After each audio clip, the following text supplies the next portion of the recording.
أعوذ بالله من الشيطان الرجيم. بسم الله الرحمن الرحيم. الرحمن علم القرآن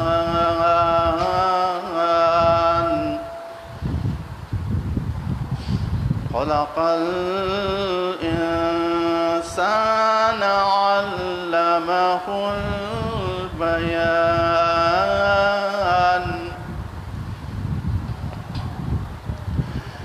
الشمس والقمر بحسبان والنجم والشجر يسجدان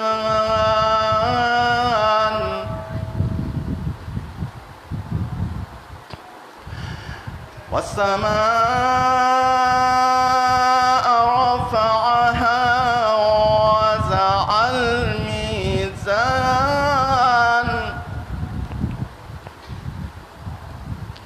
ألا تطغوا في الميزان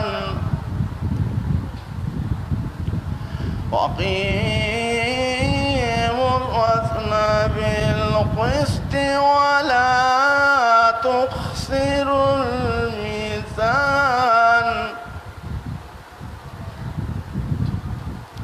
والأرض وزعها للأنام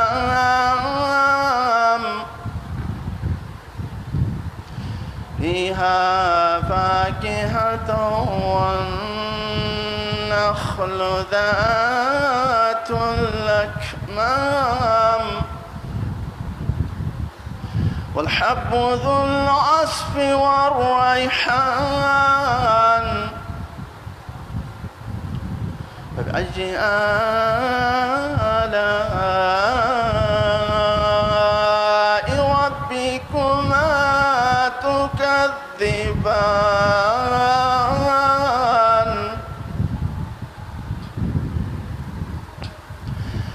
خلق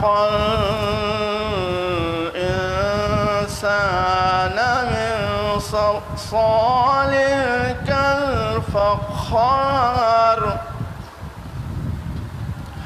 وخلق الجان من مارج من نار فبأي آلاء ربكما تكذبان رب المشرقين ورب المغربين رب المشرقين ورب المغربين فبأي آلاء ربكما تكذبان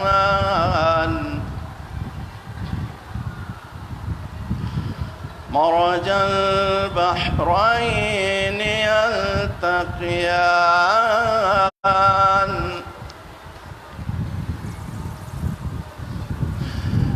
مرج البحرين يلتقيان بينهما برزخ لا يبغيان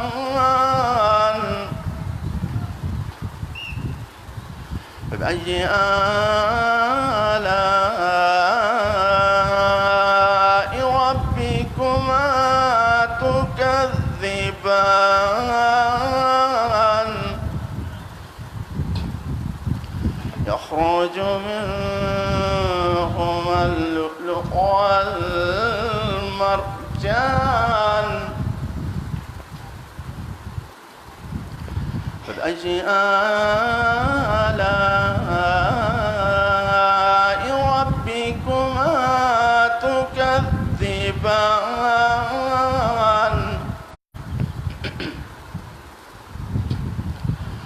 وله الجوار المنشآت في البحر كالأعلام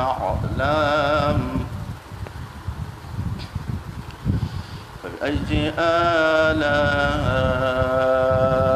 ربكما تكذبان كل من عليها فان ويبقى وجه ربك ذو الجلال والإكرام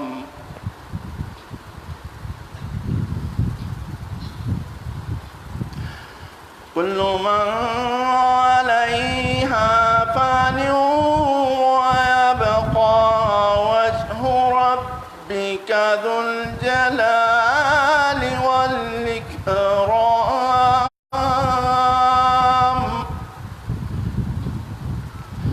فبأي آلاء ربكما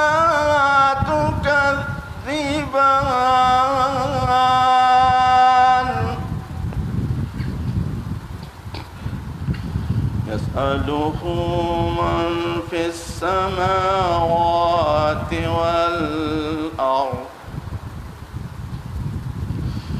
كل يوم هو في شأن فبأي آلاء ربكما تكذبان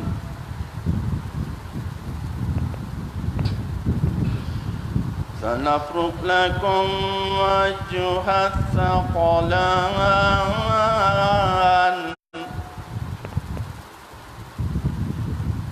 فبأي آلاء ربكما تكذبان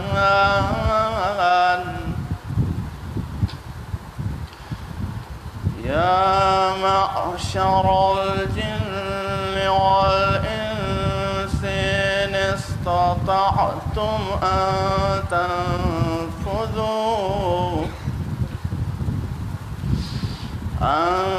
تنفذوا من أقطار السماوات والأرض فانفذوا لا تنفذون إلا بسلطان فبأي آلاء ربكما تكذبان يرسل عليكما شواظ من نار ونحاس فلا تنتصران فبأي آلاء ربكما تكذبان فإذا انشقت السماء فكانت وردة كالدهان فبأي آلاء ربكما تكذبان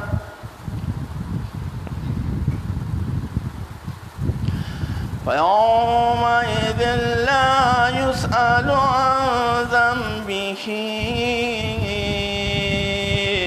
إنس ولا جان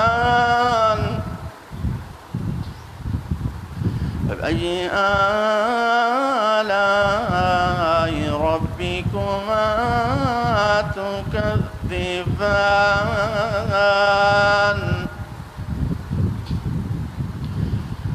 يعرف المجرمون بسيماهم فيؤخذ بالنواصي والأقدام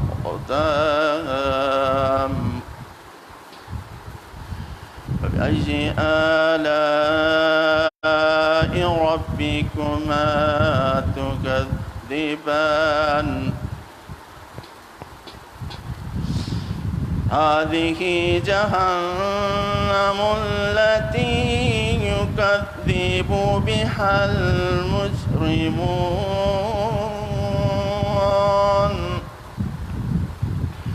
يطوفون بينها وبين حميم آن فبأي آلاء ربكما تكذبان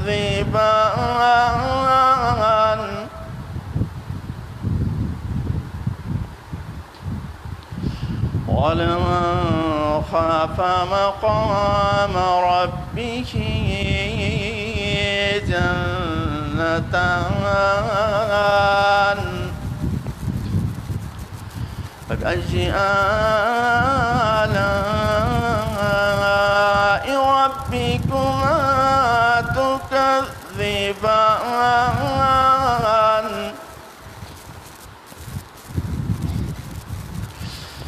ذواتا أفنان فبأي آلاء ربكما تكذبان فيهما عينان تجريان فبأي آلاء ربكما تكذبان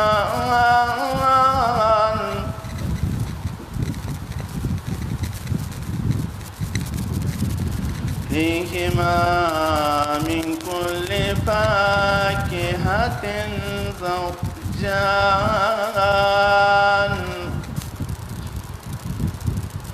فبأي آلاء ربكما تكذبان متكئين على فرش بطائنها من استبرق وجنى الجنتين دان فبأي آلاء ربكما تكذبان فيهن قاصرات الطرف لم يطمثهن إنس قبلهم ولا جان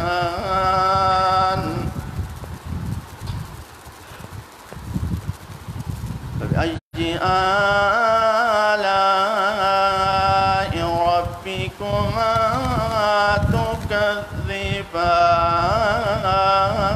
تكذبان كأنهن الياقوت والمرجان فبأي آلاء ربكما تكذبان صدق الله العلي العظيم.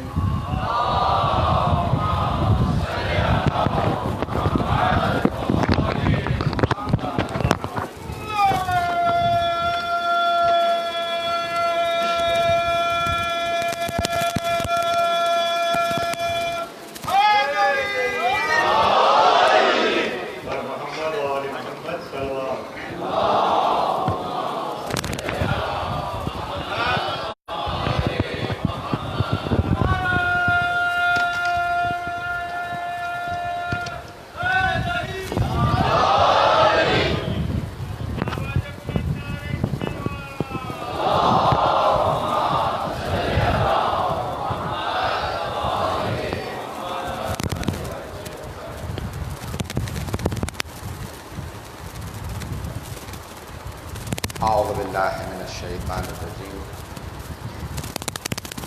بسم اللہ الرحمن الرحیم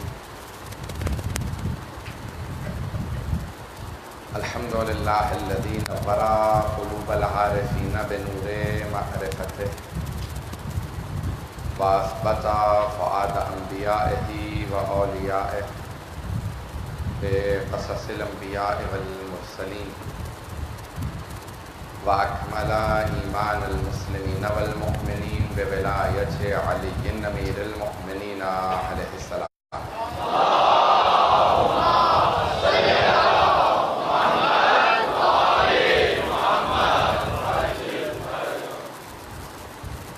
والصلاة والسلام والتحیۃ والاکرام علی افضل الموجودات العبد المؤید والرسول المسدد المصطفى الامجد المحمود الاحمد اعنی ابا القاسم محمد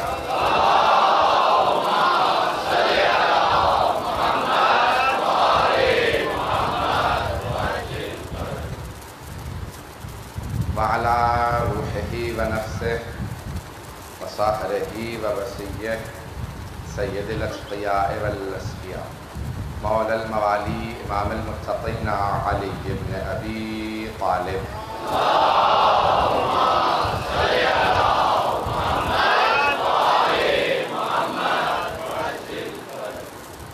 وعلى اوصیائه لا سیما بقیۃ اللہ فی الارضین روحی وارواح العالمین لتراب مقدم الفدا واللعنة الدائمة على أعدائهم أجمعين من الآن إلى قيام يوم الدين أما بعد فقد قال سيد الساجدين وزين العابدين اللهم صل على محمد وآل محمد اللهم وحملة العرش الذين لا يفترون من تسبيحك صلوات علی محمد وعلی محمد اللهم صل على محمد وآل محمد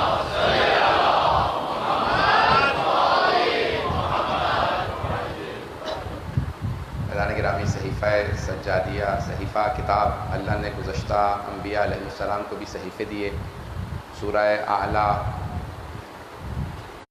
87 سورہ اس میں اللہ صحف ابراہیم و موسیٰ ذکر کرتا ہے کہ وہ صحیفے جو ابراہیم و موسیٰ کو دیے گئے حضرت ابراہیم علیہ السلام حضرت موسیٰ علیہ السلام کو دیے تو صحیفے آتے رہے کتاب اور صحیفہ کتاب مکمل ضابطہ حیات اور ایک صحیفہ جیسے گزشتہ انبیاء کو کتابیں بھی دی گئیں صحیفے بھی دیے گئے تو صحیفہ کاملہ صحیفہ سجادیہ کو کہا جاتا ہے جو ایک مکمل ضابطہ حیات ہے کسی بھی اہل ایمان کے آپ نے لفظ عرفان سنا ہوگا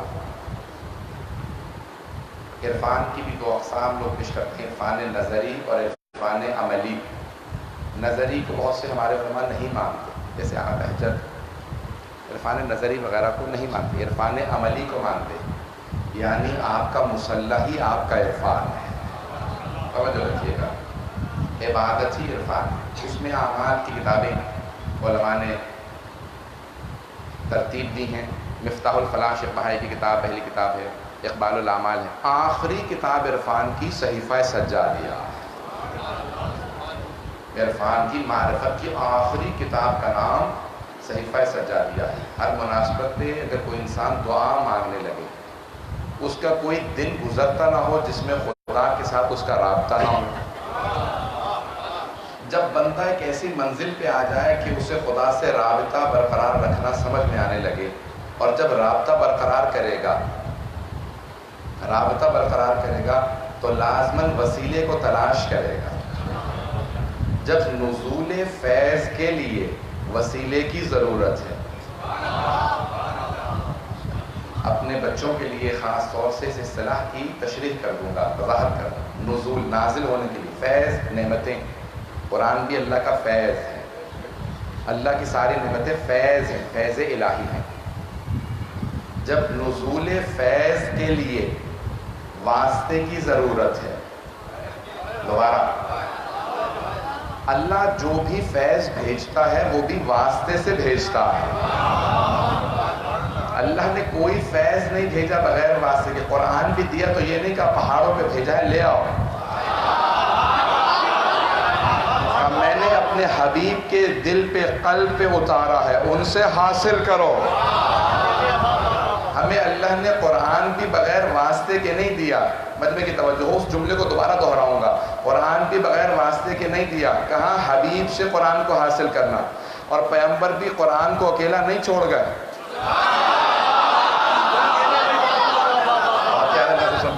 حبیب خدا بھی قرآن کو اکیلا نہیں چھوڑ گئے. کہا انی تارکن فیکم الثقلین, میں تم میں دو گراں قدر چیزیں چھوڑے جا رہا ہوں, اللہ کی کتاب اور اپنی اطرت, اپنے اہل بیت.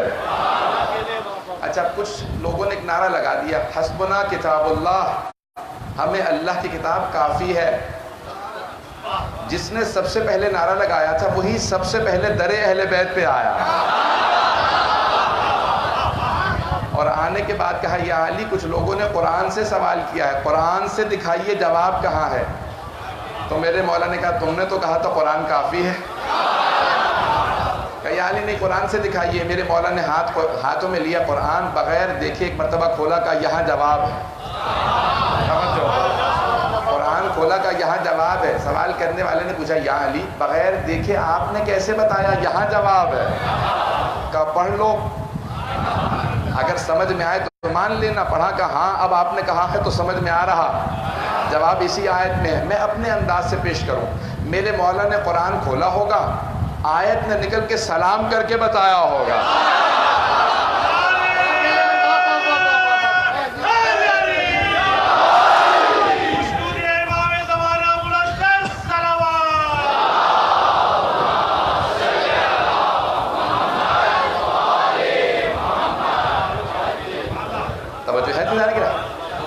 میرا دل کہتا ہے, میں اپنے انداز سے پیش کر رہا ہوں. مورخین نے دو اور انداز سے لکھا ہے. وہ کہتے ہیں قرآن جیسے مولا کے ہاتھوں میں دیا, مولا نے قرآن کھولا, کہا یہاں جواب ہے. تو مولا نے کہا یہاں جواب ہے. میرا دل کہتا ہے آیت نے نکل کے سلام کر کے بتایا ہوگا, اس سوال کا جواب میں ہوں. بھائی دیکھیں, جب قرآن وارث کے ہاتھوں میں آتا ہے تو حق کھول دیتا ہے. جب وارث کے ہاتھوں میں آتا ہے تو حق کھول دیتا ہے. جب غاصب کے ہاتھوں میں جاتا ہے حق چھپا لیتا ہے. مولا نے قرآن کھولا, کہ یہاں پہ جواب ہے. پڑھنے کے بعد سب نے کہا ہاں واقعی یہیں پہ جواب ہے. عزیزان گرامی, قرآن بھی حبیب خدا نے یہ نہیں کہا اکیلا چھوڑ کے جا رہا ہوں, قرآن بھی اہل بیت کے ساتھ ہے. یہ دونوں ساتھ ساتھ رہیں گے, کبھی جدا نہیں ہوں گے. تو ہمیشہ اللہ کی طرف سے, دوبارہ اس جملے کی طرف آتا ہوں, نزول فیض کے لیے جب واسطے کی ضرورت ہے, اس جملے کو ضائع نہ ہونے دیں, جب نزول فیض کے لیے واسطے کی ضرورت ہے تو پھر صعود فیض کے لیے واسطے کی ضرورت کیوں نہیں؟ جب وہاں سے فیض آئے تو واسطے کی ضرورت, جب یہاں سے عبادت جائے تو پھر واسطے کی ضرورت کیوں نہیں؟ جب نماز پڑھیں تب بھی اس کے اندر وسیلہ ہے, کوئی بھی کام کرے اس میں وسیلہ ہے, تبھی وہ اعمال قبول ہوتے ہیں. دعاؤں کی قبولیت کے لیے محمد و آل محمد وسیلہ.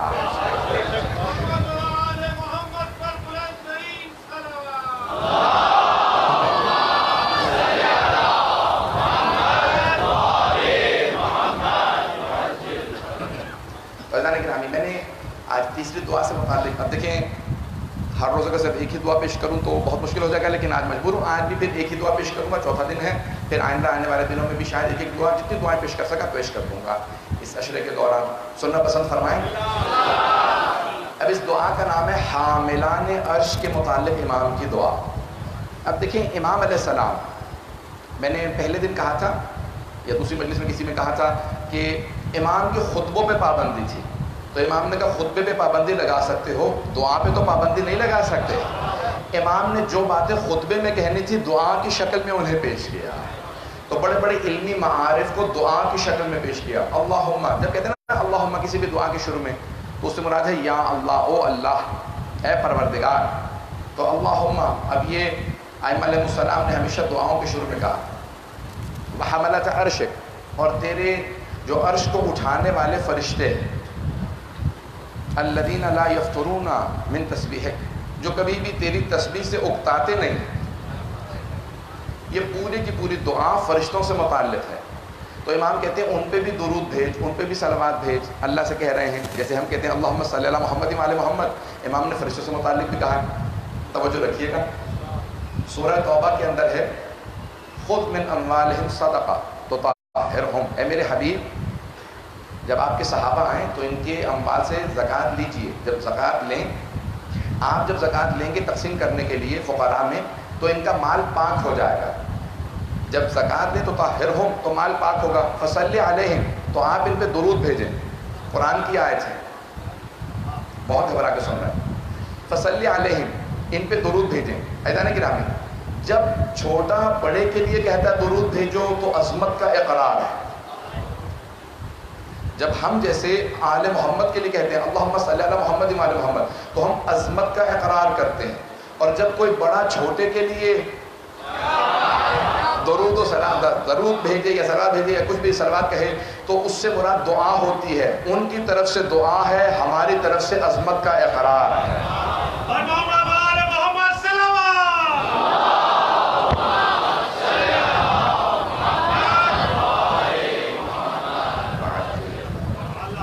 تو اب امام علیہ السلام، ہم کیونکہ مکتب اہل بیت کے اندر، کیونکہ میرے بہت زیادہ اہل سنت برادران بھی آ رہے ہیں، تو مکتب اہل بیت کے اندر ہمارا عقیدہ یہ ہے کہ حتیٰ انبیاء بھی ائمہ علیہ السلام جو ہیں وہ افضل ہیں ملائکہ سے.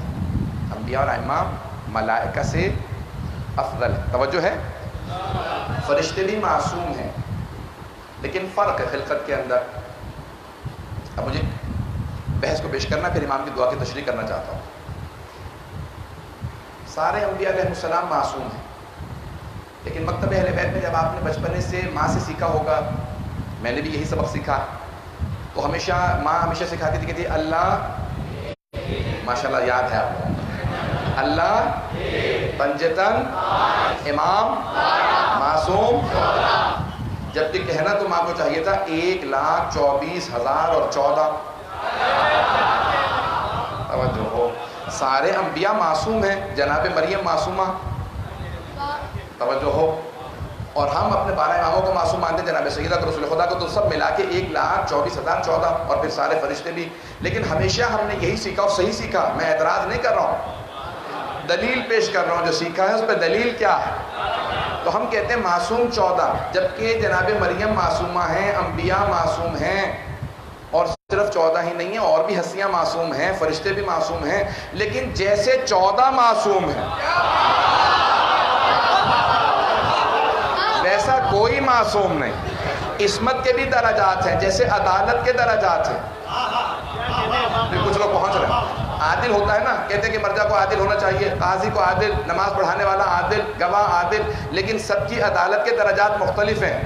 گواہ کی عدالت ظاہری طور پہ دیکھنے میں اچھا لگ رہا کافی ہے، لیکن قاضی کے لیے اتنی عدالت کافی نہیں ہے. اس کے ساتھ زندگی گزارنا ضروری ہے. کہیں ایسا تو نہ ہو کہ زندگی کے فیصلے اس کے ہاتھ میں دیں، یہ عادل نہ ہو. جب قاضی اتنا عادل ہونا چاہیے تو سوچے معصوم کو کتنا عادل ہونا چاہیے. تو جیسے عدالت کے درجات ہیں، ویسے عصمت کے درجات ہیں. بس 2 درجات علماء نے زیادہ بیان کیے ہیں، عصمت کبریٰ اور عصمت صغریٰ. کیونکہ عصمت مؤنث لفظ ہے، اس لیے کبریٰ اور صغریٰ. بڑی عصمت اور عصمت، چھوٹی عصمت، عصمت کبریٰ اور عصمت صغریٰ. سارے انبیاء ملائکہ سب کے سب عصمت صغریٰ پہ ہیں، عصمت صغریٰ پہ ہیں. لیکن یہ جو 14 معصومین ہیں، جنہیں ہم کہتے ہیں معصوم 14، یہ 14 عصمت کبریٰ پہ ہیں. مجمع کی توجہ ہو، تب تک کوئی جواب نہ دے. کچھ لوگ تو پہنچ گئے ہیں، کوئی نہ بولے جب تک سب نہ پہنچ جائیں. سارے مجمع کی توجہ ہو، یہ 14 عصمت کبریٰ پہ ہیں. باقی سارے انبیاء، جناب مریم ہیں، فرشتے ہیں اور ہستیاں ہیں، وہ سب عصمت صغریٰ پہ ہیں. یہ عصمت کبریٰ پہ ہیں. عصمت صغریٰ اور عصمت کبریٰ میں بنیادی فرق یہ ہے کہ عصمت صغریٰ پہ جو فائز ہوتا ہے اس سے ترک اولیٰ ہو سکتا ہے، ان سے ترک اولیٰ ہو سکتا ہے. لیکن جو عصمت کبریٰ پہ ہوتے ہیں ان سے ترک اولیٰ بھی نہیں ہوتا.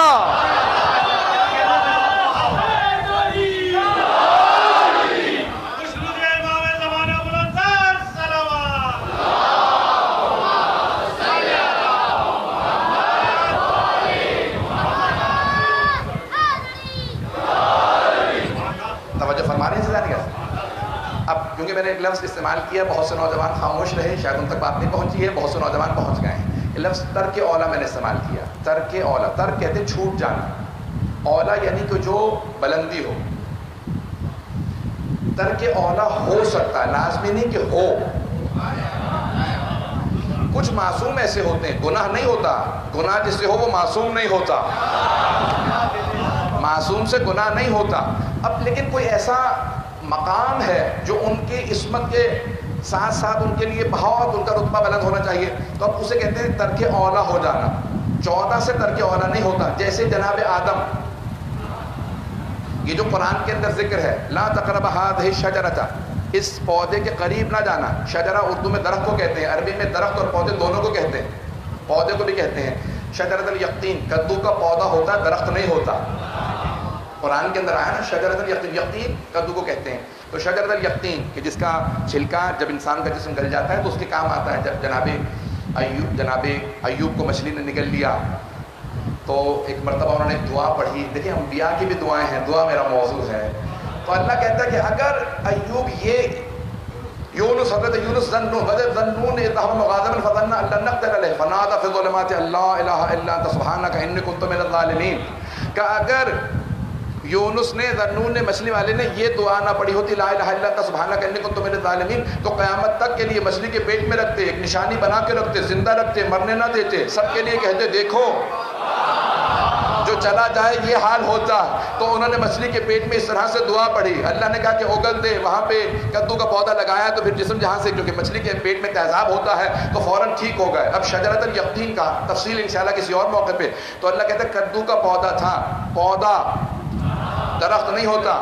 تو اب جناب امیر سے پوچھا، جناب آدم کو کہا لا تقرب هذه الشجرة فتكون من الظالمین، اس پودے کے قریب نہ جانا. بائبل والے عیسائی کہتے ہیں اور یہودی کہ سیب کا درخت تھا. مولانا کا سیب نہیں تھا، گندم سے منع کیا تھا، گندم سے منع کیا تھا. کیا منع آدم کو کیا تھا، پھر بھی نہ رک سکے. گندم حرام نہیں ہے، حرام کرتے تو نبوت چلی جاتی، عصمت ختم ہو جاتی. کہ گندم حرام نہیں تھی لیکن وہی آزمائش، لیکن ایک مرتبہ ترک اولا ہوا، گندم کھا لی تو ترک اولا ہوا نا. تو ترک اولا ہو سکتا ہے جہاں عصمت صغرا ہو. لیکن مولا کہتے ہیں دیکھو ہم 14 میں فرق یہ ہے، روکا اللہ نے آدم کو تھا پھر بھی نہ رکے. کہ مجھے روکا نہیں تھا پھر بھی پوری زندگی میں نے جو پہ گزار دی.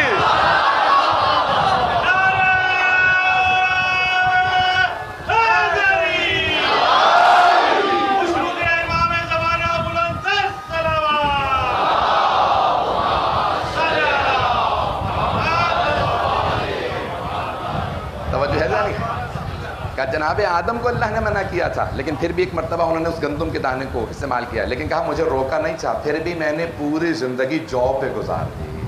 یہ ائمہ اہل بیت علیہ السلام کے. تو یہ 14 کی عصمت کچھ اور ہے، باقی سے ترک اولا کا امکان پایا جاتا ہے. ہمیں یہاں پہ ایک جملہ پیش کر رہا ہوں. تو اب امام فرماتے ہیں کہا کہ یہ تمام کے تمام جو تیرے فرشتے ہیں یہ تیری عبادت کر رہے ہیں. کچھ حاملان عرش ہے جنہوں نے عرش کو اٹھا رکھا. میں نے ایک جملہ کہا تھا کہ ہمارا عقیدہ یہ ہے کہ انبیاء افضل ہیں، ائمہ افضل ہیں. کس سے؟ فرشتوں سے. وہ افضل ہیں. مخلوقات کو آپ کے سامنے جلیلی پیش کر رہا ہوں. حیوانات ہیں جن میں صرف احساسات ہیں، کھانے پینے کی خواہشات ہیں، شعور نہیں ہے، عقل نہیں ہے. تربیت کر سکتے ہیں، تعلیم نہیں دے سکتے. اے کاش میں یہ لفظ پہنچا پاؤں. تعلیم و تربیت دو لفظ ساتھ ساتھ استعمال ہوتے ہیں، تعلیم اور تربیت. تعلیم و تربیت. جانور کو تربیت تو کر سکتے ہیں، ٹریننگ دے سکتے ہیں، تعلیم نہیں دے سکتے. اللہ نے کہا تعلیم صرف انسانوں کے لیے، جو تعلیم پا سکے وہ انسان ہے، جو علم حاصل کرنے کی صلاحیت رکھتا ہو وہ انسان ہے. جو صرف تربیت کی، دیکھیں کسی بھی جانور کو آپ تربیت دے سکتے ہیں، اٹھ جاؤ بیٹھ جاؤ، جو بھی دوڑنے بھاگنے کی کنٹرول کرنے کی. گھوڑے کو بھی آپ قابو کر لیتے، تربیت اس کی کر لیں، سواری دے گا. اذان گرامی تربیت ہو سکتی ہے، بچے کی بھی ہم تربیت کرتے ہیں، اس لیے تربیت زیادہ ضروری ہے. شروع سے اتنے آداب سکھا دیں کہ تربیت کا جز بن جائے. آداب انسان کی تربیت کا حصہ ہوتے ہیں. تو انسان کے لیے تعلیم و تربیت دونوں ہیں. جانور صرف تربیت پاتا ہے، تعلیم نہیں حاصل کر سکتا، تو اس میں صرف اور صرف خواہشات ہوتی. فرشتوں میں کوئی خواہشات نہیں ہوتی. سارے مجمع کی توجہ رہے. جانوروں میں صرف خواہشات. آپ جانور پہ ہاتھ پھیر دیں وہ آپ کے ساتھ ساتھ چلنے لگا. کیوں؟ جانور محبت کا بھوکا ہوتا ہے. ویسے سبھی محبت کے بھوکے ہوتے ہیں. ایک جملہ آ گیا ابن سینا کا پیش کر رہا ہوں. ابن سینا بہت بڑے فلسفی بھی تھے لیکن بہت بڑے طبیب تھے, حکیم تھے. یہ ابن سینا کا ظاہراً جملہ ہے, یہ حکیم لقمان کا, دونوں میں سے کسی کا جملہ ہے. کسی نے کہا کوئی ایک ایسی دوا بتائیں جو ہر بیماری کا علاج ہو. ایک دوا بتا دیں ہر بیماری کا علاج. تو انہوں نے کہا محبت. یہ ایک ایسی دوا ہے جو ہر بیماری میں کام آ جاتی ہے. تو سوال کرنے والے نے کہا اور اگر محبت کام نہ آ رہی ہو, ہم کسی کو محبت دے رہے ہیں تربیت کرنے کے لیے, پھر بھی وہ ٹھیک نہیں ہو رہا, کہا پھر ڈوز بڑھا دو. کیا محبت اور زیادہ دینے لگو. کہیں نہ کہیں تو جا کے وہ ایک مرتبہ اس کا دل بسیجے گا. جانور کو بھی ہاتھ پھیرتے ساتھ چلنے لگتا ہے, محبت کا بھوکا ہوتا ہے. ماریں گے تو فوراً ٹکر بھی مارے گا. توجہ ہے یا نہیں ہے؟ اذان گرامی عجیب و غریب کیفیت ہے. اس میں صرف جذبات ہیں, فرشتوں میں صرف عقل ہے, جذبات خواہشات نہیں ہیں. اب امام نے اس دعا کے اندر پیش کیا ہے, کہا جتنے بھی یہ ملائکہ ہیں, ملائکہ کے اندر کوئی بھی خواہشات نہیں ہوتی, اس لیے گناہ نہیں ہوتے. جب خواہش ہی نہیں ہے تو گناہ کیسا؟ اب انسان وسط میں ہے, اس میں دونوں چیزیں ہیں, شعور بھی ہے, عقل بھی ہے اور خواہشات بھی ہیں. اگر خواہشات کا بندہ بن جائے تو جانوروں سے بدتر. اگر پہنچا پاؤ خواہشات کا اگر بندہ بن جائے, خواہشات ہی کے سامنے پیروی, جو خواہش آ گئی اس کو اپنے ذہن پہ سوار کر لیا, تو پھر جانوروں سے بدتر. ارے جانوروں سے بدتر کیوں؟ اس میں پھر بھی عقل تو ہے گا. کیوں؟ اس جانور میں تو بالکل عقل ہی نہیں ہے, اس لیے خواہشات کے پیچھے چل رہا. عقل ہوتے ہوئے خواہشات کا بندہ بن گیا. اب یہ جانوروں سے بدتر ہے. قرآن کیا جائے, اولئک کالانعام بل هم اضل. یہ جانوروں مویشیوں جیسے ہیں, بلکہ اللہ کہتا ہے نہیں, ان سے بھی بدتر. اور کہا اور اگر خواہشات پہ قابو پا لے تو فرشتوں سے افضل. بھئی اگر عام مومن متقی بن جائے, خواہشات پہ قابو پا لے تو فرشتوں سے افضل ہو جاتا ہے. تو وہ جو اللہ کے نمائندے ہیں وہ کیسے فرشتوں سے افضل نہیں ہوں گے؟ عزیزان گرامی, ایک سادہ سی مثال دے دوں ان بچوں کے لیے کہ جن کو شاید ابھی تک بات واضح نہ ہوئی ہو. اگر ایک گھوڑا, آپ اس پہ سوار ہو جائیں, لگام آپ چھوڑ دیں تو جہاں چاہے گا وہ آپ کو لے جائے گا. اگر گھوڑے کی لگام چھوڑ دیں تو جہاں گھوڑا چاہے گا وہ آپ کو لے جائے گا. لیکن اگر لگام آپ کے ہاتھ میں ہو تو پھر آپ جہاں چاہیں گے گھوڑے کو لے جائیں گے. اگر اپنی خواہشات کو آپ نے قابو کر لیا تو پھر جہاں چاہے انسان پہنچ جائے گا. لیکن اگر خواہشات آپ کو قابو کر لیں تو پھر خواہشات جہاں چاہیں گی آپ کو لے جائیں گی. خواہشات کے بندے نہ بنیں, خواہشات کو اپنا پیرو بنائیں. اگر بات پہنچ گئی, اب امام علیہ السلام فرماتے ہیں خواہشات کو تابع کر دو, خواہشات کے تابع دار نہ بننا.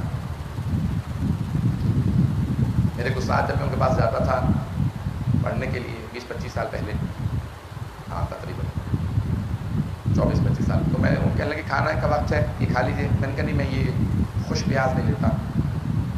اگر اس کو یعنی کہ اچھا پھر آپ اپنی خواہشات کے بندے ہیں. میں بالکل اس وقت نوجوان تھا تو برا سا لگا کہ بھئی میں خواہشات کا بندہ کیسے. اس زمانے میں ابتدائی تعلیم تھی, دینی تعلیم, کالج میں پڑھتا تھا پڑھنے. کہا خواہشات کے بندے نہ بنے. استاد کی آج تک بات نہیں بھولتی. کہا یہ اللہ نے جب حلال قرار دیا ہے تو کسی مقصد سے حلال قرار دیا ہے. خواہشات کے تابع نہ بنے. انسان جو اپنے اوپر اس کے حکم کو نافذ کر لے وہ اس کا بندہ.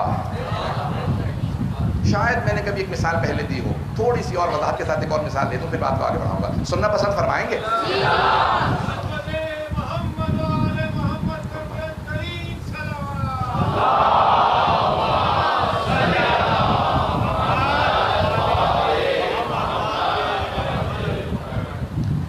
پرانے زمانے میں جب غلام خریدے بیچے جاتے تھے, مثال میں نے پہلے دے رکھی, شاید ذہنوں میں آ گئی. تو ایک آدمی غلام خریدنے گیا, غلام سے پوچھا نام کیا ہے. اس نے بہت لمبا چوڑا اپنا نام بتایا, یہ میرا نام. کھاتے کیا ہو؟ اس نے فہرست بتائی, یہ بھی کھا لیتا ہوں, یہ کھا لیتا ہوں, یہ مل جائے تو زیادہ اچھا ہی. پہنتے کیا؟ اس نے کہا یہ لباس اگر ملائم ہو بہتر ہے, یہ ہو. اس نے کہا بہت ہی مہنگے غلام, میں تو رکھنا بھی بہت بڑا خرچہ ہے. دوسرے غلام کی طرف گیا, کہا بھائی نام کیا ہے تمہارا؟ کہا جو آپ رکھ دیں گے وہی نام ہے. نہیں ہے یا نہیں ہے؟ ابھی آپ آقا اگر بن رہے ہیں, خریدنے لگے ہیں, تو جو آپ نام رکھ دیں گے وہی میرا نام ہے. کہا کھاتے کیا ہو؟ کہا جو دیں گے وہی کھاؤں گا. کہا پہنتے کیا ہو؟ کہا جو عطا کریں گے وہی پہنوں گا. بھئی جو آقا کی مرضی کا غلام ہو وہی عبد ہوتا ہے، جو مولا کی مرضی کا تابعدار ہو وہی عبد ہوتا ہے۔ بندگی ضروری ہے، اپنی مرضی خالق کو نہ بتائیں، اس کی مرضی جاننا چاہیں۔ دعا انسان کو عبد بناتی ہے، بندہ بناتی ہے۔ تو امام اس دعا کے طرف اللہم وحملۃ عرش کا، تیرے عرش کے حاملان، تیرے عرش کو اٹھانے والے، فرشتوں سے متعلق ہے۔ امام نے فرشتوں کی بہت سی اقسام بتائی ہیں۔ اب دیکھیں عظمت آل محمد یہ ہے کہ اس زمانے میں جہاں ابھی سائنس خلا میں نہیں گئی، اسپیس میں نہیں گئی، چاند پہ نہیں پہنچے لوگ، چاند کے بعد بھی اسپیس میں جاتے ہیں نا، نہ چاند پہ گئے نہ اسپیس میں گئے، نہ باہر کی مخلوقات سے کوئی رابطہ، کچھ نہیں جانتے، لیبارٹری نہیں بنی تھی۔ اس زمانے میں چوتھے امام زمین پہ بیٹھ کے خاک نشین بوریا بچھا کے ابا میں پیوند لگے ہیں، ہاتھوں کو اٹھا کے وہ دعا مانگ رہے ہیں جس میں ساری کائنات کے حالات بیان کر رہے ہیں۔ ہم ایسوں کو اپنا امام مانتے ہیں، اگر بات واضح ہو رہی ہو۔ عزیزان گرامی، اتنی باریکیاں امام علیہ السلام نے اس دعا کے اندر پیش کی۔ اب حاملان عرش، کیا تیرے عرش کو اٹھا رکھا۔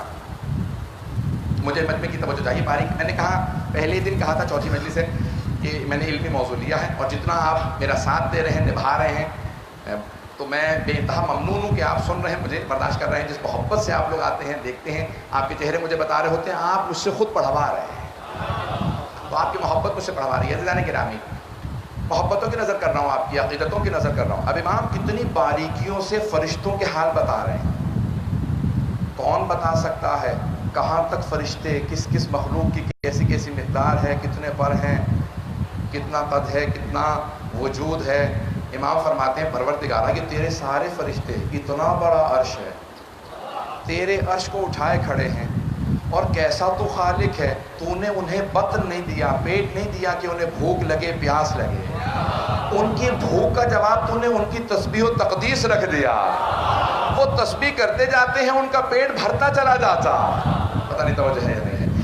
جناب سلمان فارسی کہتے ہیں میں ایک مرتبہ حبیب خدا رسول خدا کے ساتھ سفر میں تھا، تو اچانک میں نے ایک دراج دیکھا، پرندہ دیکھا، ایک تیتر ہے کا صحرا کے اندر۔ کہا یا رسول اللہ، یہ اس صحرا کے اندر پرندہ، دور دور کہیں نہ دانا نہ پانی، یہ زندہ کیسے ہے؟ کہا سلمان، علی نے تمہیں پرندوں کی زبان سکھا نہیں دی تھی؟ کہا یا رسول اللہ، مدینۃ المعاجز ہے، شیخ بہرانی کی کتاب ہے، تفصیل میں 8 جلدوں کے اندر معجزات لکھے آل محمد کے۔ تو محمد و آل محمد نے کیا کہا؟ رسول خدا نے کہا زبان نہیں سکھا، کہا سکھائی تھی۔ کہا پھر خود ہی کیوں نہیں پوچھ لیتے یہ زندہ کیسے ہے؟ تو جناب سلمان کہتے ہیں، جناب سلمان فارسی کا، میں نے اس پرندے سے پوچھا کہ بتا تو زندہ کیسے ہے؟ کہا سلمان، جب بھی مجھے بھوک لگتی ہے محمد و آل محمد پہ صلوات پڑھتا ہوں، اور جب پیاس لگتی ہے ان کے دشمنوں پہ لعنت بھیجتا ہوں۔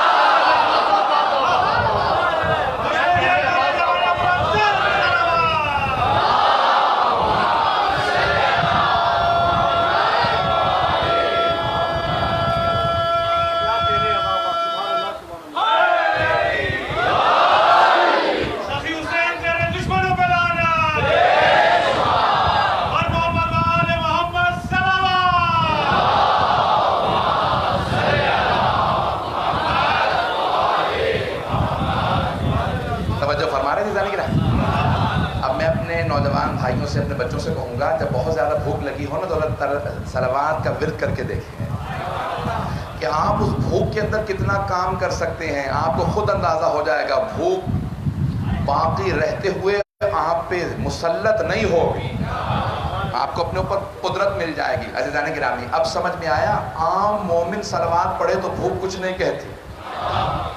عام مومن جب بھوک لگے صلوات پڑھے تو بھوک کچھ نہیں کہتی۔ آزما کے دیکھ لیجئے گا، اور وہ جو امام خود ہو جس پہ درود کا اثر ایسا ہو، سوچئے ان کا اثر کیسا ہوگا۔ اسی لیے ان کا صبر ہم سے بہت زیادہ ہے۔ کیا ہوتا ہے؟ صلوات سے انسان کو صبر آنے لگتا ہے، طاقت بڑھنے لگتی ہے، صبر انسان کو طاقت دے دیتا ہے۔ عزیزان گرامی، امام فرماتے ہیں پروردگارا ان تیرے فرشتوں پہ درود ہو جو تیرے عرش کو اٹھائے ہوئے ہیں، عرش کو اٹھائے ہوئے ہیں۔ کتنے بڑے بڑے فرشتے ہیں، اتنا عظیم عرش ہے، اس عرش کو اٹھائے ہوئے فرشتے نور کی مخلوق ہیں۔ ایک روایت میں ہے، پوچھا مولا قوم لوط کو عذاب کیسے ملا؟ کہ اللہ نے ایک فرشتے کو بھیجا، ایک فرشتے کو بھیجا، بہت بڑی بستی تھی، بہت بڑا شہر تھا، وہ فرشتہ آیا، اپنے ایک پر میں بستی کو اٹھایا، ایک پر میں اس فرشتے نے پوری بستی کو اپنے پر سے اٹھایا اور پرواز کرنے لگا. جب خالق نے آواز دی گرا دے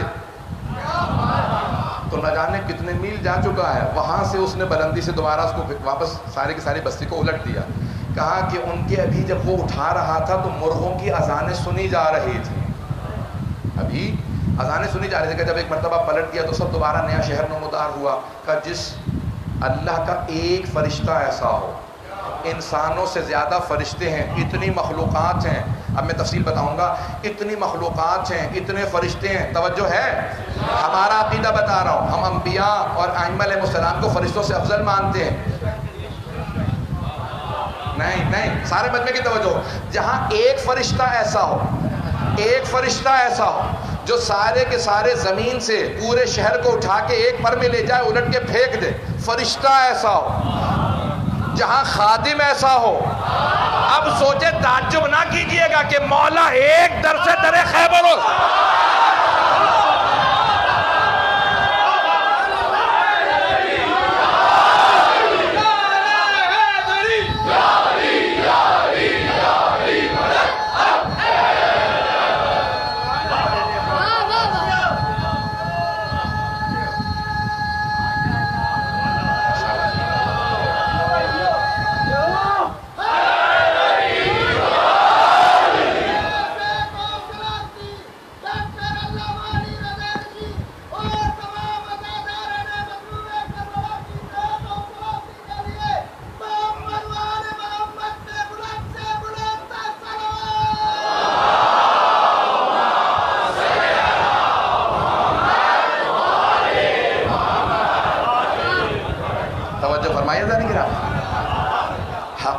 حقیقت محمدی ہے, اصل رسول خدا ہے. ان کی تجلی کا نام جبرائیل ہے. جملہ میں کہہ گیا, تجلی ہے ان کے نور کی تجلی. یہ فرشتے, بھئی دوبارہ حدیث پیش کر رہا ہوں.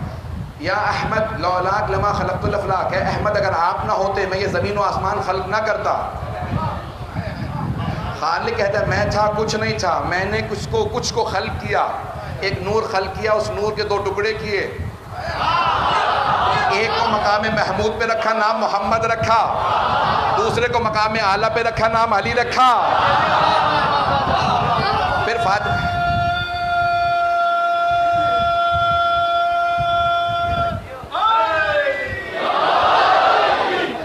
گرامی, یہ سارے 14 کے انوار خلق کیے گئے. انہی کے صدقے میں ساری کائنات خلق ہوئی. جنت ان کے صدقے میں بنی, فرشتے ان کے صدقے میں بنے, حوریں ان کے صدقے میں بنی, مؤمنین ان کے صدقے میں بنے. اب سمجھ میں آیا مومن ہوتا کون ہے؟ جو پنجتن کے صدقے میں خلق ہوا. تو یہ ساری کی ساری مخلوقات ان کی وجہ سے وجود میں آئی ہیں. جن کی وجہ سے وجود میں آئی ہیں وہ افضل ہیں. جن کے خادم ایسے ہوں وہ 14 کیسے ہوں. محمد علیہ السلام کی عظمتیں بہت زیادہ ہیں. اب یہ تمام فرشتوں کی خلقت کو امام بیان کر رہے ہیں. اگر سننا چاہیں میں اور کچھ تفصیل بیان تو امام کہتے ہیں حاملان عرش, جو عرش کو اٹھائے ہوئے فرشتے ہیں. پھر امام کہتے ہیں پروردگارا وہ تیرا اسرافیل جو تیرے انتظار میں آج تک ہزاروں سال سے کھڑا ہے, کس دن اجازت ملے میں سور پھونکوں گا. سور جس سے قیامت آئے گی. کہ وہ اسرافیل آج تک ہزاروں سال سے انتظار میں ہے, جسے نہ بھوک لگتی ہے نہ پیاس لگتی ہے, وہ تیرے انتظار میں ہے. کہ پروردگارا وہ تیرا میکائیل جس کا وجود اتنا عظیم ہے. وہ کہاں تیرا جبرائیل. پروردگارا وہ جبرائیل کہ جس کو تو نے امین بنایا ہے آسمان کے رازوں کو زمین پہ لانے کے لیے, جو تیرے پیغاموں کو تیرے مرسلین تک پہنچاتے ہیں, وہ جبرائیل. کا فرشتوں کے نام لیے. کا پروردگارا. یہ تمام اب امام تفصیلات بتا رہے ہیں. کہ جنت کے اندر مختلف فرشتے ہیں. کہ تو نے جنت پہ جو فرشتے بٹھائے ہیں, رضوان جنت نام سن رکھا ہوگا آپ نے. جنت کے دروازے پہ جو نگہبان فرشتہ ان کا نام ہے رضوان, اور جو جہنم کے دروازے پہ ہے مالک. کہا وہ جنت کو دیکھتے ہیں تو تیرا شکر بجا لاتے ہیں. اب بہت سے لوگ کہتے ہیں کہ جہنم پہ اس بیچارے فرشتے کا کیا قصور ہے. نہیں, اللہ نے اسے ایسا بنایا ہے کہ اسے جہنم سے اذیت نہیں ہوتی. کہ جب بھی وہ تمام فرشتے جو جہنم پہ نگہبان ہیں, جہنم والوں کے عذاب کو دیکھ کے تیرا شکر بجا لاتے ہیں کہ پروردگارا تو نے ہمیں عذاب سے محفوظ رکھا.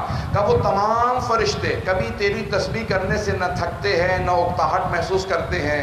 جو سجدے میں ہیں وہ سجدے میں پڑے رہتے ہیں، جو رکوع میں ہیں وہ رکوع میں پڑے رہتے ہیں۔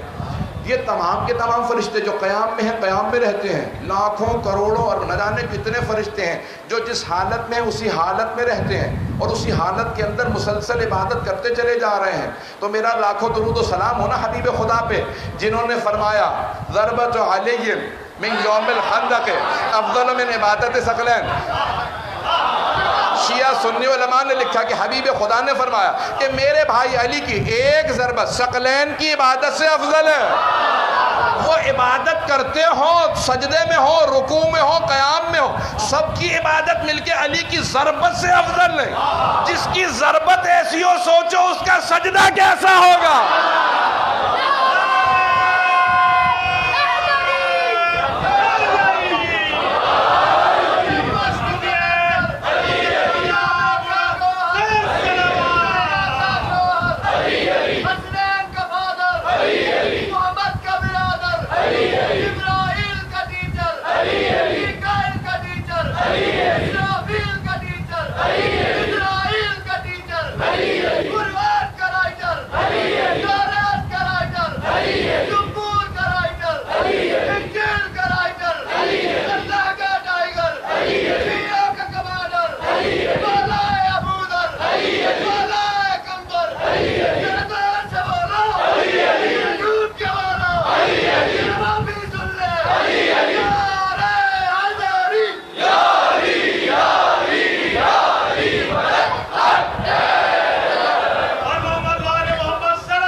یہ کتنے ملائکہ کی اقسام امام بیان کر رہے ہیں، کیسے کیسے فرشتے ہیں۔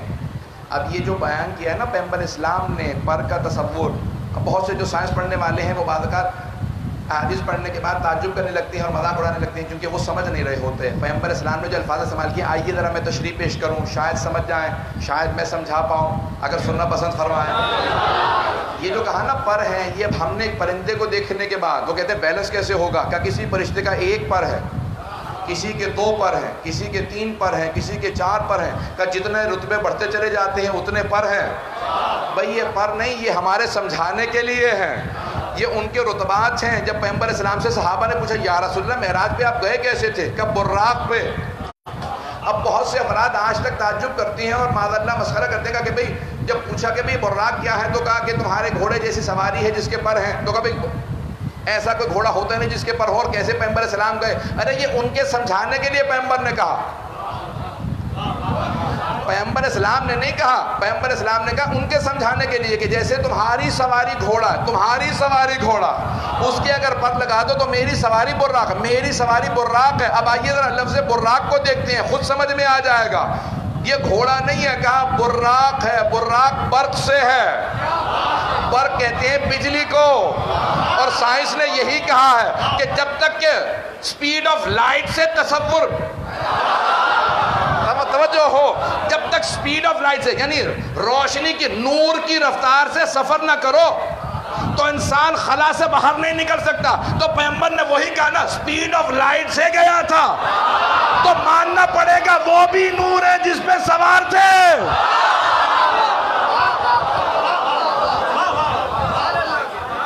اس زمانے کے لوگوں کی عقل سے بالاتر بات ہے، وہ سمجھ نہیں سکتے تھے کہ یہ کیا بات کر رہے ہیں۔ نور کی رفتار کیا ہوتی ہے، آنکھیں بند کر کے کھولو تو نور سامنے ہوتا۔ امیر المومنین نے کہا نہیں، تم آنکھیں بند کرو، سورج بہت فاصلے پہ ہے، جیسے ہی آنکھ کھولتے ہو دوبارہ روشنی پہنچ چکی ہوتی ہے۔ کہا تم نہیں سمجھ سکتے، کہا نور کی بھی کوئی رفتار ہو سکتی ہے۔ مولانا نے کہا ہاں، کہا فرشتے اس سے بھی زیادہ رفتار رکھتے ہیں۔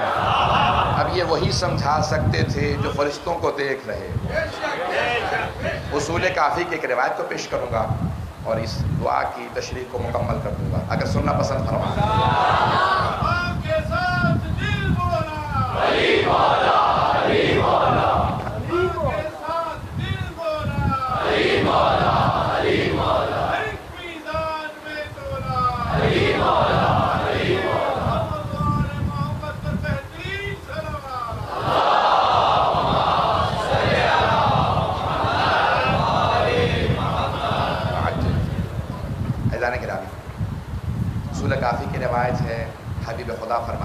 یا علی انکا تسمع ما اسمع و ترا ما ارا، یا علی جو کچھ میں سنتا ہوں آپ بھی سنتے ہیں، جو کچھ میں دیکھتا ہوں آپ بھی دیکھتے ہیں، لیکن باقی سب ایسے نہیں ہیں، وہ کچھ نہ سنتے ہیں نہ دیکھتے ہیں جو میں دیکھتا ہوں میں سنتا ہوں۔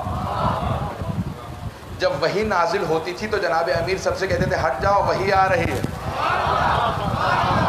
توجہ، جناب امیر سب سے کہتے ہیں ہٹ جاؤ پیغمبر پہ وحی آ رہی ہے۔ یا علی ہم تو دیکھ رہے ہیں پیغمبر سامنے بیٹھے ہیں، یہ آپ کو کیسے معلوم کا تم وہ نہیں دیکھ رہے جو میں دیکھ رہا ہوں۔ عظمت امیر المؤمنین آل محمد کی عظمت کو نہیں سمجھ سکتے۔ عزیزان گرامی، پیغمبر اسلام کچھ ایسی کیفیات میں فرماتے ہیں، میں ایسی کیفیات میں ہوتا ہوں کہ لا یتحمل، کوئی نہیں سمجھ سکتا کہ میرا مقام کیا ہے۔ اور وہ تمام ملائکہ جو مختلف جگہوں پہ موجود ہیں، مولا فرماتے ہیں قبروں کے اندر تک فرشتے موجود ہیں، اسی خلا میں اسی فضا میں کتنے فرشتے موجود ہیں۔ چند جملے پیش کر رہا ہوں، دل میں رکھی جائیے گا، خاص طور سے اپنے بچوں کے لیے، نوجوانوں کے لیے۔ فرماتے ہیں کہ بعض اوقات اتنے فرشتے فضا میں ہوتے ہیں کہ مولا خوش بھی ہوتے ہیں اذیت ناک بھی ہوتے ہیں، کہاں کہ جب تم ہمارا ذکر کرتے ہو وہ خوش ہوتے ہیں، لیکن اگر تم کسی اور مومن کی غیبت کرو تو بہت اذیت ہوتی ہے۔ کہا اگر تعفن پھیل جائے کہیں پہ، کوئی تعفن ہے اس کی بو سے برداشت نہیں ہوتا، کہ جیسے غیبت کرنے کے بعد ان کے لیے جیسے تعفن سا آنے لگتا ہے، وہ فرشتے فضا سے دور ہو جاتے ہیں۔ اور آپ نے حدیث قصہ کے آخر میں دیکھا ہے نا، وحفت بہم الملائکۃ واستغفرت لهم الا ان يتفرقوا، کہ جہاں پہ بھی ذکر محمد و آل محمد ہو اس مجلس کو چاروں طرف سے فرشتے اپنے احاطے میں لے لیتے ہیں، پہلے آدمی کے آنے سے جمع ہوتے ہیں، جب تک آخری فرد چلا نہ جائے وہ فرشتے موجود رہتے ہیں۔ اب اسی فضا کے اندر نہ جانے کتنے ملائکہ موجود ہیں، وہ سارے فرشتے اس فضا میں ہوتے ہیں، میں اور آپ دیکھ نہیں پاتے، ہمارے گناہ اتنے ہیں۔ جناب امیر علیہ السلام لے کے جا رہے ہیں کسی جناب کمیل کو، جناب کمیل خود ہی کہتے ہیں مولا ساتھ آؤں، کہاں آؤ، جب جانے لگے تو وادی سلام آئے نجف کے قبرستان، مولا نے کہا السلام علیکم یا اہل قبور، ہے قبروں میں رہنے والوں تم پہ سلام ہو۔ مولا نے کلام کیا، خطبہ بلانی ہے، وقت نہیں۔ تو جناب کمیل نے کہا کہ مولا آپ اردو سے ہم کلام ہے، کہا ہاں، کہا مولا یہ سن رہے ہیں، کہا ہاں، کہا کمیل زندوں سے بہتر سنتے ہیں، زندوں سے بہتر جواب دیتے ہیں، کہا مجھے جواب بھی دے رہے ہیں، کہا مولا کیا کہہ رہے ہیں، کہا کہ یا علی جو کچھ ہم سے وعدے کیے گئے تھے وہ سارے وعدے قرآن کے پورے ہوئے، قرآن نے جو کچھ کہا تھا ان گناہوں سے اجتناب کرو، اسی گناہوں کا ویسا ہی عذاب تھا، جو نعمتوں کا وعدہ کیا تھا ویسی ہی نعمتیں ملی ہیں۔ کہا کمیل اگر تمہاری آنکھوں کے سامنے حجاب نہ ہوتا تو تم وہی دیکھتے جو میں دیکھ رہا ہوں۔ قبروں کے اندر اذان گرامی کتنے فرشتے ہیں کہ ہم نہیں دیکھ پاتے اس فرش عذاب پہ، جہاں فرش عذاب، میں اس لیے کہتا ہوں ہاں آپ گھر بیٹھ کے آن لائن مجلس سن سکتے ہیں، ٹی وی پہ مجلس دیکھ سکتے ہیں، آپ کو علم مل جائے گا، لیکن فرش عذاب کا ثواب نہیں مل سکتا۔ یہ جو اس فرش پہ آنے کا ثواب ہے، صرف ایک روایت، وقت نہیں رہا، آج کا موضوع میں جتنا چاہتا پھیلاتا چلا جاتا۔ پروردگارا ہمیں ائمہ کے ان الفاظ کا مصداق بتا۔ مولا کہتے ہیں کہ فرشتے ان مجلسوں میں آتے ہیں، عزادارانہ آتے ہیں نا، عزادار آتے ہیں تو تبرک لے کے جاتے ہیں، مولا فرماتے ہیں ان فرشتوں کا بھی تبرک ہوتا ہے۔ کہ جانتے ہو ان کا تبرک کیا ہے؟ کہ تمہارے آنسو ان کا تبرک کرتے ہیں۔ کہ وہ فرشتے جو نہیں آئے ہوتے وہ کہتے ہیں کیا لائے ہو ہمارے لیے تبرک میں؟ کہ عزاداروں کے ہم آنسو لے کے آئے، ان آنسوؤں کو ضائع نہ ہونے دیجیے گا۔ میرے ایک استاد ہمیشہ کہتے تھے جب آنسو بہنے لگتے ہیں نا عزائے سید الشہداء میں، کیونکہ حدیث ہے جناب رسول خدا کی، سیدہ جو بھی آپ کے بیٹے پہ گریا کرے گا روز قیامت سب روئیں گے لیکن وہ نہیں روئے گا جو آپ کے بیٹے پہ روئے گا۔ تو یہ آنسو میرے استاد کہتے تھے میں چہرے پہ مل لیتا ہوں، انہیں پھینکتا نہیں، کہ یہی چہرے پہ میرے ایک مرتبہ میں کہہ سکوں جناب سیدہ سے بی بی جو میں نے آنسو بہائے تھے چہرے پہ موجود ہیں، یہ شفاعت کا سبب بنے۔ تو آئیں ذرا یہ تاریخ، آج 2 محرم گزر گئی، رسم تو یہی ہے کہ جناب مسلم بن عقیل سے مطالب پیش کیے جاتے ہیں، مصائب۔ فیضان گرامی روایت کے الفاظ ہیں کوفہ مسلمانوں سے بھرا ہوا تھا لیکن مسلم صرف ایک تھے۔ مسلم صرف ایک تھی. تفصیل سے مصائب نہیں پڑھوں گا، لیکن میرا وعدہ ہے جتنی دیر پڑھوں گا آپ مصاب ضرور ہوں گے، ہر آنکھ میں آنسو ضرور آئے گا. آپ نے کبھی سوچا جناب مسلم کوفے میں شہید ہوئے لیکن شہدائے کربلا کے ساتھ ہی رہیں گے؟ کیوں؟ دو وجہ سے. ایک، انہوں نے امام حسین کی محبت میں جان دی، اور دوسرے جب شہید ہوئے تو بہت پیاسے تھے، پیاس میں اس دنیا سے گئے. آپ کے ذہنوں میں ہے کہ توآن ایک مومنہ نے اپنے گھر کا دروازہ کھولا، دیکھا دہلیز پہ کوئی بیٹھا، سوال کیا بڑا پورا شوق دور ہے، اپنے گھر کیوں نہیں چلے جاتے آپ؟ کہا گھر تو وہ جاتا ہے جس کا گھر ہو، جو بے گھر ہو وہ گھر کہاں جائے گا؟ کہا آپ بے گھر کیوں ہیں؟ کہا میں پردیسی ہوں. کہا کہاں سے آئیں؟ کہا مدینے سے. کہا نام کیا ہے آپ کا؟ کہا انا مسلم ابن عقیل، میں عقیل کا بیٹا مسلم ہوں. وہ مومنہ تھی، فوراً سوال کیا، کہا کون سے عقیل کے بیٹے؟ کہا عقیل ابن ابی طالب، ابو طالب کے بیٹے عقیل کا بیٹا. کہا یہ عقیل وہی تو نہیں جو علی ابن ابی طالب کے بھائی؟ ہاں. کہا علی میرے چچا تھے، حضرت امیر المومنین میرے چچا تھے، اور میں ان کا داماد بھی ہوں. تو ایک مرتبہ کہا کہ میں مولا کی ماننے والی ہوں، میں علی کی ماننے والی ہوں، آئیے. اور بزرگ تھی، بوڑھی تھی، مولا کا دور دیکھا تھا کوفے میں. کہا آئیے میرے گھر میں پناہ دے دیتی ہوں. کہا نہیں میں نہیں چاہتا میری وجہ سے آپ کسی مشکل میں آ جائیں. کہا نہیں میں بنا دیتی ہوں، میرے گھر پہ جگہ ہے، حجرہ موجود ہے، آپ وہاں. کہا کچھ کھانے پینے کے لیے چاہیے؟ کہا ہو سکے تو پانی لا دیجیے، میں وضو کرنا چاہتا ہوں. جناب مسلم نے وضو بجا لائے اور تہجد کی نماز پڑھنے لگے. جب تہجد مکمل کی تو کچھ دیر آرام کے لیے لیٹ گئے. آنکھ لگ گئی، جیسے آنکھ لگی تو خواب میں دیکھا جناب امیر آئے اور کہتے ہیں مسلم میں آپ کو لینے کے لیے آیا. جناب مسلم کی آنکھ کھلی، سمجھ گئی یہ میری آخری رات ہے، میرے چچا مجھے لینے آئے ہیں. بس بھی عجیب و غریب کیفیت ہے. جناب مسلم بہت مظلوم. پیش کروں چند جملے مصائب کے. تو جانے کے نامی جناب مسلم رات گزر گئی، سارے مصائب میں نے چھوڑے. اس مؤمنہ کا بیٹا عبید اللہ بن زیاد کا کارندہ تھا، سپاہی تھا. اس کو جب پتہ چلا کہ گھر میں مسلم موجود ہیں فوراً مخبری کر دی. عبید اللہ بن زیاد سے کہا ہمارے گھر میں مسلم نے پناہ لے رکھی ہے. اس نے فوراً کہا 400 سپاہیوں کو بھیجو مسلم کو گرفتار کرنے. جیسے ہی سپاہیوں کی آواز سنی جناب مسلم نے فوراً تلوار ہاتھ میں لی، گھر سے باہر نکلنے لگے. اس مومنہ نے کہا باہر مت جائیے، بہت زیادہ لشکر ہے. کہا تو نے مجھ پہ احسان کیا تھا، اپنے گھر میں پناہ دی. میں نہیں چاہتا میری وجہ سے تیرے گھر پہ حملہ ہو. سوال کرو جو کسی غیر مومنہ کے گھر پہ حملہ برداشت نہ کرے، کیسے برداشت کیا ہوگا کہ مولا حسین کے خیموں پہ اشقیاء حملہ کر دیں. اجرکم اللہ، اجرکم اللہ. بس بھی ایک مرتبہ جناب مسلم نے تلوار کھینچی اور اس مومنہ کے گھر سے باہر آ گئے. مقابلہ کرنے لگے، تمام کے تمام 400 افراد کو تحت دے کر دیا. وقت نہیں ہے کہ میں تفصیل میں جاؤں، بہت شجاع ہے جناب مسلم. 400 افراد کو قتل کر دیا. اس آدمی نے دوبارہ کہا کہ وہ مارے گئے ہیں اور لشکر بھیج. عبید اللہ بن زیاد نے 300 افراد اور بھیجے. پھر تو تیسری مرتبہ کہا کہ وہ بھی مارے گئے، 200-300 افراد اور بھیجے. جب تیسری چوتھی مرتبہ فوج منگوائی تو عبید اللہ بن زیاد ملعون نے کہا ایک آدمی کو گرفتار کرنے کے لیے اتنے لشکر کو منگوا رہے ہو؟ اس نے کہا یہ کوفے کا بقالی نہیں ہے، یہ علی کے ہاتھوں کا پلا ہوا. کہا اس کا کوئی مقابلہ نہیں کر سکتا. کہا پھر دھوکہ دے کے گرفتار کر لو. انہوں نے زمین میں گڑھا کھودا، اس پہ گھاس رکھی. جناب مسلم کو مقابلہ کرتے ہوئے پیچھے ہٹتے رہے. جناب مسلم آگے بڑھ رہے تھے. اچانک گڑھے میں جیسے ہی گرے تو ان سب نے کہا مسلم ہم امان دے رہے ہیں، مقابلہ نہیں کریں گے، تلوار دے دیں. کہا قسم کھا کے وعدہ کرو. کہا ہم قسم کھاتے ہیں حملہ نہیں کریں گے. جناب مسلم نے تلوار باہر پھینکی گڑھے سے. جیسے تلوار پھینکی انہوں نے رسیاں زنجیریں جناب مسلم کے گلے میں ڈالی. جیسے ہی زنجیریں ڈالی تو جناب مسلم نے کہا ھذا اکمل الغدر، یہ پہلا دھوکہ ہے.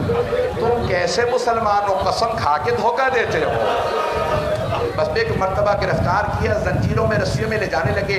اب جب راستے میں امیر دیکھیے گا، جب راستے میں جناب مسلم کو مارا نا، کوئی پتھر مارتا تھا، کوئی تیر مارتا تھا، کوئی تلوار سے. چہرے پہ جگہ جگہ کٹنے کے نشان تھے، لب کٹ گئے اس دوران. جیسے ہی دارالامارہ پہنچے تو ایک دربان کھڑا تھا، وہاں پہ ایک آدمی بیٹھا تھا. فوراً کھڑا ہوا.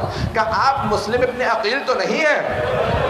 کہا نا مسلم ابن عقیل. ہاں میں مسلم ابن عقیل ہوں. کہا آپ علی کے بھتیجے و داماد ہیں؟ کہا ہاں. کہا کہ میں مولا کا ماننے والا ہوں، اگر کوئی کام ہو تو بتائیے، کہ اگر ہو سکے تھوڑا پانی پلا دیں، میں بہت پیاسا ہوں۔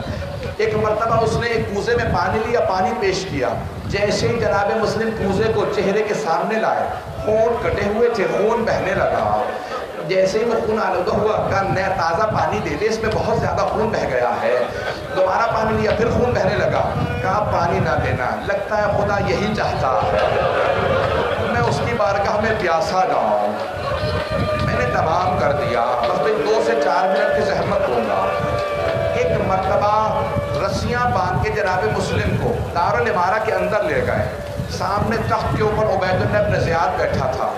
ایک آدمی نے کھڑے ہو کے کہا کہ مسلم تم نے امیر کو جھک کے سلام نہیں کیا، کہا میرا امیر صرف حسین،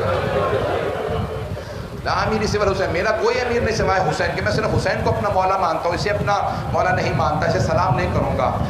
فوراً عبید اللہ، بہت تفصیل ہے، عبید اللہ بن زیاد نے کہا جاؤ جا کے چھت پہ لے جاؤ اور مسلم کا سر قلم کر دو۔ انہوں نے ہاتھوں کو پشت پہ باندھا اور ایک مرتبہ جناب مسلم کو دارالامارہ کی چھت پہ لے گئے، بہت بلندی پہ، گھٹنے زمین پہ رکھے اور ایک مرتبہ کہا گردن سامنے لے آئے، گردن قلم کریں گے۔ تو دیکھا جناب مسلم کی آنکھوں میں آنسو، رو رہے تھے۔ پوچھا کیا بات ہے، رو کیوں رہے ہو؟ کہا میں اپنے لیے نہیں رو رہا، میں نے مولا حسین کو خط لکھا ہے، مولا کوفے آ جائیں، کب میں پچھتا رہا ہوں، میرے مولا عراق آ رہے ہیں۔ یہ کوفہ ایسا نہیں کہ حسین یہاں آئے۔ ہاتھ جوڑ کے جملہ کہا نہیں آپ کے مولا حسین تو بہت دلیر ہیں، ساتھ میں عباس ہے۔ کہا نہیں مجھے اس بات پہ بھی صدمہ نہیں کہ مولا آ رہے ہیں، لیکن صدمہ اس بات پہ ہے مولا اپنی بہنوں کے ساتھ آ رہے ہیں۔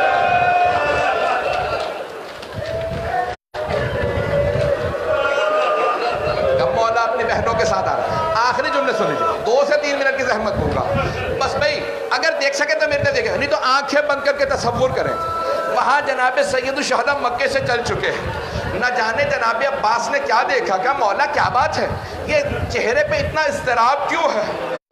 میں نے بہت بزرگ عالم دین سے سنا، وہ کہتے ہیں جناب سید الشہداء کے آنسو بہنے لگے، کہا عباس میں 2 انگلیاں بلند کرتا، آپ انگلیوں کے درمیان میں دیکھ لیں کیا ہو رہا۔ جب دیکھا نا اضطراب دیکھا جناب عباس نے، مولا حسین نے انگلیاں بلند کی، جناب عباس نے دیکھا، کہا مولا بڑا ہی کوئی مظلوم ہے، گھٹنے زمین پہ ہیں، ہاتھ بندھے ہوئے ہیں۔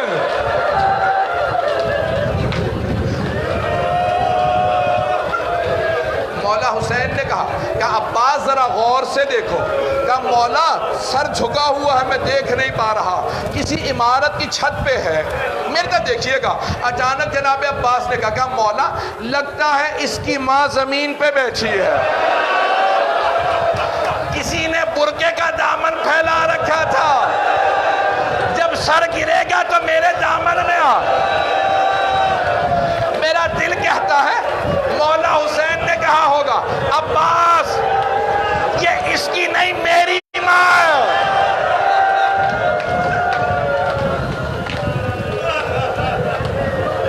اجرکم اللہ، اجرکم اللہ، میں تمام کر دیتا۔ کہ عباس ذرا غور سے دیکھیے، ایک مرتبہ جناب عباس دیکھ رہے ہیں، جب دیکھنے لگے تو ایک مرتبہ کہا مولا یہ میرا بھائی مسلم ہے۔ مولا آپ نے جس معجزے سے مجھے دکھایا میرا بھائی کس حالت میں ہے، مولا مجھے اسی معجزے سے وہاں پہنچا دیں، میں اپنے بھائی مسلم کا دفاع کروں گا۔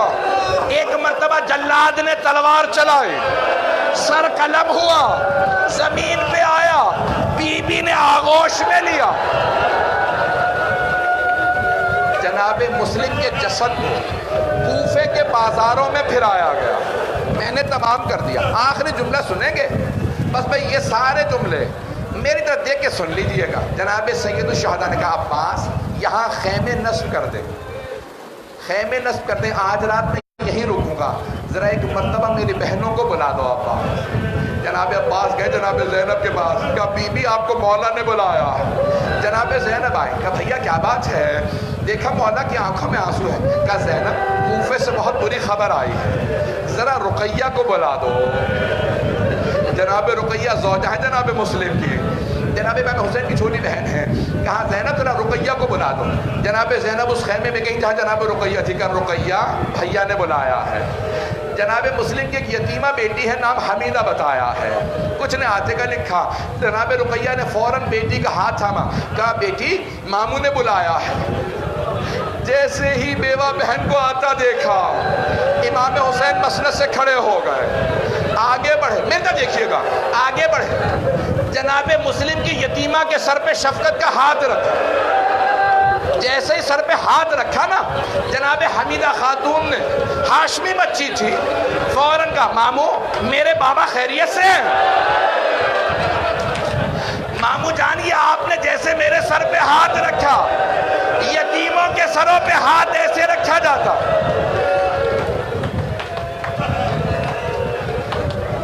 امام حسین علیہ السلام نے جناب حمیدہ سے ایک جملہ کہا، کہا بیٹی اپنے آپ کو یتیم نہ سمجھنا، ابھی ماموں زندہ۔ جملہ کہا جناب زینب سے، کہا زینب میری صندوقچی لا دیجیے۔ جناب زینب نے صندوقچی دی۔ اب روایت کے الفاظ ہیں، امام حسین نے صندوقچی سے 2 بالیاں نکالی، اپنے ہاتھوں سے مولا حسین نے جناب حمیدہ کے کانوں میں بالیاں پہنائیں۔ جب بالیاں پہنائے گا بیٹی اپنے آپ کو یتیم نہ سمجھنا، ماموں زندہ۔ روایت کہتی ہے قریب میں ایک 3.5 برس کی بچی کھڑی تھی، ایک 3.5 برس کی بچی کھڑی تھی، وہ بچی دیکھ رہی تھی۔ اگر کوئی بچی یتیم ہو جائے، اس کے سر پہ شفقت کا ہاتھ رکھا جاتا، اس کے کانوں میں نئی بالیاں پہنائی جاتی۔ سن کے میں ہاتھ جوڑ کے کہہ رہا ہوں، میرے جملے کو سنیں، میری طرف دیکھیے۔ بچی بہت چھوٹی 3.5 برس کی، سمجھ گئی، بچی چاہتی تھی یتیموں کے سر پہ ہاتھ رکھا جاتا، نئی بالیاں۔ جب شام غریبہ آئی، بچی انتظار میں تھی، میرے سر پہ کوئی ہاتھ رکھے، مجھے کوئی نئی بالیاں پہنائے۔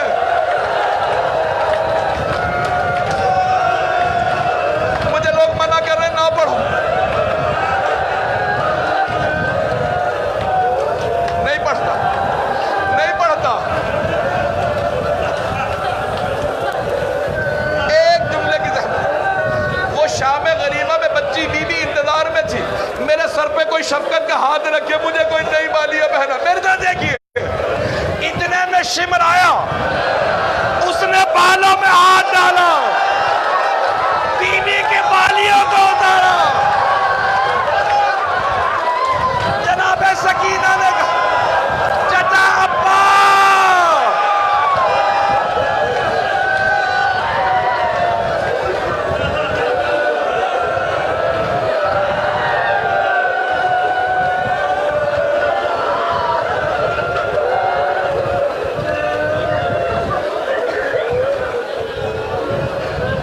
لعنت اللہ علی القوم الظالمین وسیعلم الذین ظلموا ای منقلب ینقلبون۔ سنبھالیں، میں نے تمام کر دیا۔ میں دیکھ رہا ہوں میرے بہت سے بھائیوں سے برداشت نہیں ہو رہا، شاید کوئی اولاد والا بیٹا ہو، شاید کسی کی چھوٹی بہن ہو۔